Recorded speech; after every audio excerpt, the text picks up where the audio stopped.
Hello there, Rodolph Tankers. Welcome to the channel. I'm, of course, your host, Droodles, Blitz, and in today's video, we are going to be playing in this Tier 9 tech-tree Chinese medium tank, the WZ-120. Now, this is a very interesting vehicle at that. A lot of people love playing it, and a lot of people hate it. So what makes it such a love-hate relationship? Well, unlike the WZ-121 that carries 6 degrees of gun depression, and unlike the T-30-42 that carries 5, this is half of the 121s at 3 degrees. And yes, that is very painful if you're trying to, get a shot into somebody that's right in front of you. Yeah, you might have to expose your entire hull to try and get a shot out. Or what I do most of the time is artificially increase my gun depression by driving my vehicle up a wall and actually using the turret rotation as the actual gun depression. But that's not all too fun, and half the time it's not very practical to be used. You'll still expose your hull half the time, or you still can't get the shot off. If you're backing away from an enemy opponent and you slightly go back a hill, yeah, you're basically toast when it turns to shooting the opponent aiming at you. So it's got a lot of weaknesses, but that's really the only one that causes and stems so many issues with the tank, because the gun has great aiming time. In fact, more than even the tier 10 at 2 seconds base. It's got a dispersion value of 0.344, and the damage per minute is also pretty solid at 2650. And judging that I'm running calibrated, you can even get it up to 2850 if you really dare to. But of course, it's got very good penetration at 231 on the standard and 308 on the premium. 75 millimeters of high explosive penetration, and of course it deals 400 damage per shot, as the big alpha the Chinese mediums have. But there you go again, that 3 degrees really does hinder it. Now, on mobility, it's also very fast. It goes 56 kilometers per hour forward, 20 in reverse, and it's even got a pretty solid armor profile for the tier that it's at, with 104 millimeters on the upper plate, meaning that you can actually get some pretty solid bounces. Plus, the turret is basically able to ricochet any tier 8 and tier 9, and even I can feel mostly comfortable against tier 10 opponents with that turret armor. So, yeah, it all comes down to that gun depression, but it won't be an update 8.3. Oh man, I think this will be honestly one of the strongest tier 9s in the game, and it will be the strongest tier 9 medium. It will be going from the 3 degrees it currently has to 5. Yes, that is right. The vehicle is getting a 2-degree buff. And what's so ironic about this vehicle is literally the other day I was telling my friend the changes I would make to tier 10 and tier 9, and this vehicle I actually said I'd leave the gun depression the same. I would maybe give it a little bit more DPM and increase the heat pen a teeny bit, but the actual gun depression, I think it makes the vehicle what it is. Everything else is so strong on the tank that if you were to buff that gun depression, I really think it would become ridiculously strong. And, well, only the time can tell now, because, of course, the changes, yep, there you go, 5 degrees, yay. Oh my, yes, I'm very, very excited to see how the tank's going to play. But unfortunately, I think it's going to take away from the uniqueness of the vehicle. The whole thing about this tank, the reason why I love it, and I think I even remember Fatness saying that he really likes it, is the fact that the gun depression makes it such a unique and standout vehicle. But now, well, it's just going to be a T-54 with a higher alpha, and yeah, that's basically all it is. And of course, that ridiculous aiming time. Just look at that aiming time. Zoop. So we haven't spotted anything on the medium route, which gives me the intention to go over here and see if we can spot anybody crossing on the heavy route. Now this is usually where you'll spot heavies, and there you go, that's a good example. Now I didn't get to spot him, but yeah, you can spot very heavily armored tanks. Let's say if they had an E100 or something that's decently slow, you can spot them crossing here if you have enough view range. Now we've got the M6 show right off to the side there. We've got the Foch 155 over here, and man, did that guy just get chunked really, really hard at that. We got the T62A as well, and bam! Oh, wow, that was really, really sad at that. Kind of expected that to pen him, but no, I guess not. Well, we do got the T125 off to the side over here. Come on, E5, poke it. No, no, he did not. Man, this is a weird game. I don't really know what to say about it so far. We got the T62A off to the side, who maybe, just maybe we'll be able to get a shell into, but that is the gun depression there. That is the big killer. The gun depression really makes you suffer. Now, we're going to aim in on that Yag Tiger, and there you go. Finally, a penetration. A big one at that, 810 damage. That guy just let that fire burn and burn, and did that hurt him quite a bit. Letting that aiming time go, and again, there's another nice tap for 396, and with that, we're already sitting at, like, what, 1,200 damage this battle? We got the M6 Yo off to the side, but gotta be careful, of course. I don't have the most hit points, as I am just a tier 9 medium, But man, does that alpha just feel so nice. The ability to hit just as hard as tier 10 heavies with a tier 9 medium. Plus, you've got pretty good mobility. So let's see, there's that E5 again. Boom, another tap, 370 into his turret. And now we're doing pretty solid, honestly. That's 57 heavy. Well, he's getting some nice shots out there. We've got the Emil too.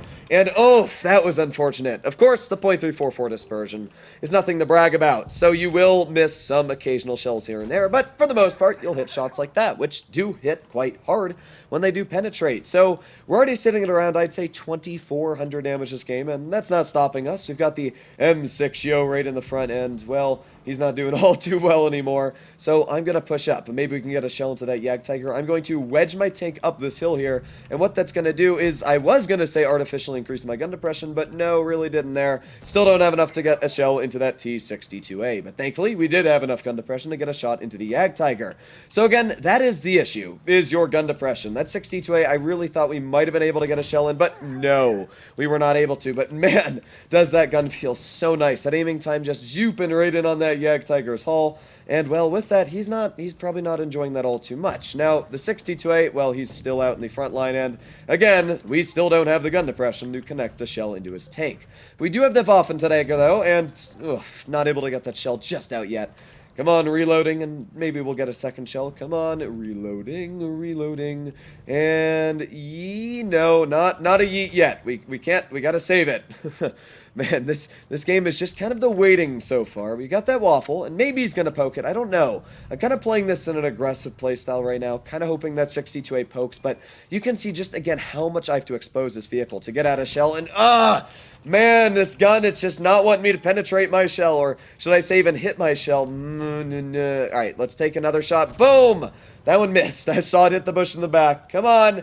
I believe. We're 56 seconds on the base capture, and, well, ooh, we got the Yo over here. Now that Yo, we might be able to get him in the roof of the turret, so let's go for it. Just went a bit low. But I did get to showcase the good turret armor. It does have pretty good armor at that. You can get some pretty troll bounces here and there, and that was a good example. Now, again, we're just kind of enjoying the view. Maybe we can take a blind shot at that bush. Don't know if there's anybody in it, but never hurts to try. There's the 62A off to the side, and, well, man, this is just a weird game. I don't really know what to say. There's the M6 Yo once again, who did finish off my teammate, but now we are going to finish him off. No! Come on, Hori, finish him off. I believe in you. Yes. Haha. And we're going to win on base capture. Don't really know what to say about that all too much. That's a weird victory, you know, very weird.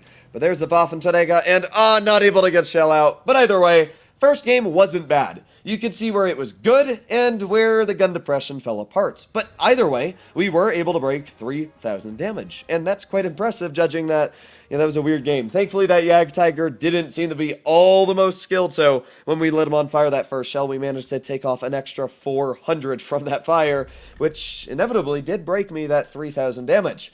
You notice there, though, that the tank does struggle. We were hull down in that spot against the 62A, and I had to drive all the way up and over the ridge to shoot him, and I still couldn't even get the shell in. That is a big weak spot, and in the next update, you wouldn't have had to do that. Honestly, I think even in that hull down position, I easily would have been able to shoot him. You also noticed when I was shooting at that Yag Tiger with the heat shell and the shell in the lower plate, the second and third shell I hit with him, I actually was able to artificially increase my gun depression by using the slope of the hill behind me and just wedging the tank down. So that is kind of what you have to do in a tank like this, is you want to use the hill and the terrain to your advantages. But all this information I'm telling you in the next update isn't really going to matter all too much. Sure, you can still do it. I do it with tanks that do have 5 degrees of gun depression quite often, but it's not the same thing, You can work a lot of hills with 5 degrees after you use a tank with 3, because that's like 40% more gun depression. But here we go. Let's push up here. We got the K91, M103, T54,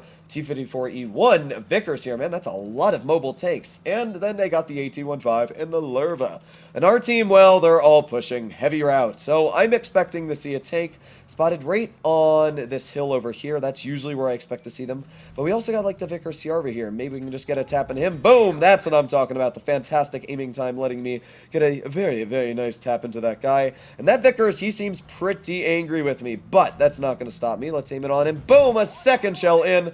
And, oh, that guy is not enjoying my company all too much. That's 2 shells now, and half of that guy's hit point pool just eradicated. Now, we are in a bit of a disadvantage here. We don't have the gun depression again to shoot him, and that is clearly evident right there. But this Vickers, well, he's not too happy with me. We're going to aim in an HE shell, and boom, thank you very much for your hit points, good sir. With that, we finished off a full health Tier 9 light. I don't think that guy liked me all too much, I'm going to be honest. And with that, now we've got the T-54 Threat and the T-54E1. Now, we are going to back up. Don't want to be shot by him. I thankfully do have the Yag Tiger in the back, which should hopefully give me some support. Now, again, I can't work the spot up here. I do not have the gun depression to work it whatsoever, which is obviously a big weak spot here. But thankfully, I've got teammates which are doing the job for me. So all I got to do right now is actually, I think I can poke him. We can get a nice tap into his tank. There you go. Nice tap at that. And because we do have, of course, the tank destroyer sitting here covering me, hopefully they will be able to finish off that T-54. So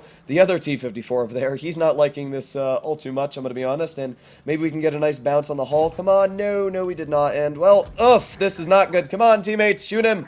Please, please get to shell in. Well, you know what? That wasn't bad. Somebody got a nice tap into the T-54 at that. And with that, now we're going to finish this guy off. Hello, comrade. You are gone. And now this T-54, well, he's doing a really aggressive move here. But thankfully, again, we have that super strong alpha. And because he made that really risky move there, he just lost a big chunk of his HP. And, oh, I don't have the gun depression for it. Boom, there you go. Oh, that actually wasn't gun depression. That was gun elevation. That was really, really worrisome there. If you watch that, I was like, what the heck's going on? Because it has 15 degrees of gun elevation, which still isn't anything amazing, as you can see. So that guy was getting close to his reload, but we were just able to get the shell out before he was reloaded. Now, what's funny enough is even though we are one shot, we're actually the deadliest we've ever been, because now we have adrenaline, which means that our reload is like, what, 10%, 5% faster. So now we've got even an increased reload, but at this point, they've got 2 tanks left, an AT-15 and a K-91, and those vehicles seem they are going to be taken out very, very quickly. Maybe, just maybe, we can get a shell out, though, into this AT-15. Come on, I believe, and aiming, yeet! Boom! 489 HE into the rear of him, and with that, we are at 3,901 damage, and maybe, just maybe as well, boom! 310 into the rear of the K-91. Sure, it was a massive low roll, but can't really complain. So there you go, 2 games in the WZ-120. The first one was okay. We didn't really do anything too amazing, but we were able to break 3,000 damage, and this game was 4,211, pulling out a mastery, and just showing the capabilities of this tank. It really is strong. The gun is amazing, the DPM is great, and the alpha just, it feels so nice. And the next update, it's going to be even stronger. Positions I couldn't work in those 2 games, I easily could have worked in the next update. So, let me know what you guys are thinking. Are you excited for this tank, or are you going to be very worried? Are you going to grind it? I don't know. I would suggest to grind it. You know, maybe get your way up to the tier 8, and then just save the grind until it's been buffed. Then you can enjoy it. But yeah, let me know what you guys think about this tank in the comments down below. Make sure to subscribe, and I'll be seeing you in the next one. Bye-bye.